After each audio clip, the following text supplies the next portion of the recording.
പാകിസ്ഥാന്റെ ചിന്താഗതി ആർക്കും പ്രധാനമന്ത്രിയാകാം. ഭരണഘടനയിൽ ഇത് സംബന്ധിച്ച് യാതൊരു നിയന്ത്രണവുമില്ല.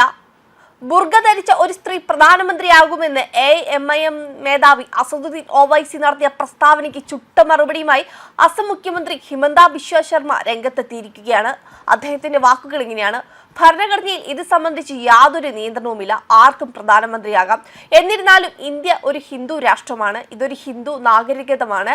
ഞങ്ങൾ എപ്പോഴും ഇതിൽ വിശ്വസിക്കുന്നു. ഇന്ത്യൻ പ്രധാനമന്ത്രി എപ്പോഴും ഒരു ഹിന്ദുവായിരിക്കുമെന്ന് ഞങ്ങൾക്ക് ഉറപ്പുണ്ടെന്നും മുഖ്യമന്ത്രി ഹിമന്ത ബിശ്വ ശർമ്മ പറഞ്ഞു. ബുർഖ ധരിച്ച ഒരു സ്ത്രീ ഈ രാജ്യത്തിന്റെ പ്രധാനമന്ത്രിയാകുന്ന ഒരു ദിവസം വരുമെന്നാണ് മഹാരാഷ്ട്രയിൽ നടന്ന റാലിയിൽ ഒവൈസി പറഞ്ഞത്. ഹിജാബ് ധരിച്ച സ്ത്രീ ഒരു ദിവസം ഇന്ത്യയുടെ പ്രധാനമന്ത്രിയാകും, അതാണ് തന്റെ സ്വപ്നം.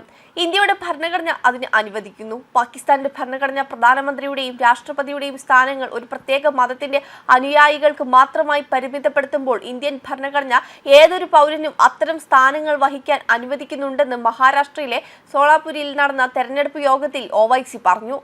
അംബേദ്കർ രൂപപ്പെടുത്തിയ ഇന്ത്യൻ ഭരണഘടനയുടെ സമഗ്രതയെ പുകഴ്ത്തിക്കൊണ്ടായിരുന്നു ഒവൈസിയുടെ പ്രസ്താവന. എന്നാൽ ഇതിനെ വിമർശിച്ച് BJP നേതാക്കൾ ഓരോരുത്തരായി പിന്നീട് രംഗത്തെത്തുകയായിരുന്നു. ഒവൈസിയുടെ പ്രസ്താവന ഉത്തരവാദിത്തമില്ലാത്തതാണ്, അദ്ദേഹം പാതി സത്യമാണ് പറയുന്നതെന്ന് BJP MP അനിൽ ബോണ്ടെ ആരോപിച്ചു. മുസ്ലിം സ്ത്രീകൾ ഹിജാബ് ധരിക്കുന്നതിനെ എതിർക്കുന്നുണ്ടെന്നും ഇറാനിൽ സ്ത്രീകൾ ഇതിനെതിരെ പ്രതിരോധിക്കുന്നുണ്ടെന്നും അദ്ദേഹം കൂട്ടിച്ചേർത്തു. ഒവൈസിയുടെ പരാമർശത്തിന് മറുപടിയായി മഹാരാഷ്ട്ര മന്ത്രി നിതീഷ് റാണയും രംഗത്തെത്തി. നമ്മുടെ ഹിന്ദു രാഷ്ട്രത്തിൽ അസദുദ്ദീൻ ഒവൈസി അത്തരം പ്രസ്താവനകൾ നടത്താൻ ധൈര്യപ്പെടില്ല. ഇവിടെ 90% ജനസംഖ്യയും ഹിന്ദുക്കളാണെന്നും ഹിജാബ് അല്ലെങ്കിൽ ബുർഖ ധരിക്കുന്ന സ്ത്രീകൾ പ്രധാനമന്ത്രിയോ മുംബൈ മേയറോ ആകില്ലെന്നും റാണ പറഞ്ഞു.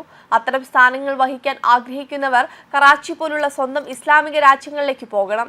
ഇവിടെ അവർക്ക് സ്ഥാനമില്ല. ഹിജാബ് അല്ലെങ്കിൽ ബുർഖ ധരിക്കുന്ന സ്ത്രീകൾ പ്രധാനമന്ത്രിയോ മേയറോ ആകില്ലെന്നും അദ്ദേഹം പറഞ്ഞു. അതേസമയം നിതീഷ് റാണയ്ക്ക് മറുപടിയായി വാരിസ് പത്താനും രംഗത്തെത്തി.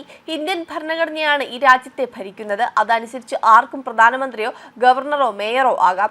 ഹിജാബ് ധരിച്ച പ്രധാനമന്ത്രിയാകുമെന്ന് ഒവൈസി പറയുന്നു.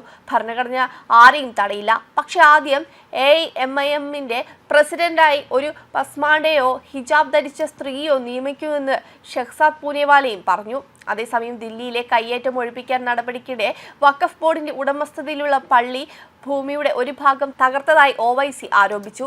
വഖഫ് ഭേദഗതി നിയമത്തെ കരിനിയമം എന്ന് വിശേഷിപ്പിച്ച ഒവൈസി നടപടിക്ക് പിന്നിൽ ഈ നിയമമാണെന്നും കുറ്റപ്പെടുത്തി. ചൊവ്വാഴ്ച രാത്രിയും ബുധനാഴ്ച പുലർച്ചെയുമായി ദില്ലിയിലെ രാംലീല മൈതാനിക്ക് സമീപമുള്ള ഫൈസ്-ഇ-ഇലാഹി പള്ളിക്ക് പരിസരത്താണ് സംഭവം നടന്നത്.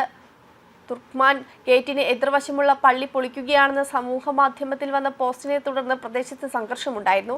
ജനക്കൂട്ടം പോലീസിന് നേരെ കല്ലെറിയുകയും 5 പോലീസുകാർക്ക് പരിക്കേൽക്കുകയും ചെയ്തിരുന്നു. തുടർന്ന് ജനക്കൂട്ടത്തെ പിരിച്ചുവിടാൻ പോലീസ് കണ്ണീർ വാതകം പ്രയോഗിക്കുകയും ചെയ്തിരുന്നു. വെബ് ഡെസ്ക് കർമ്മ ന്യൂസ്.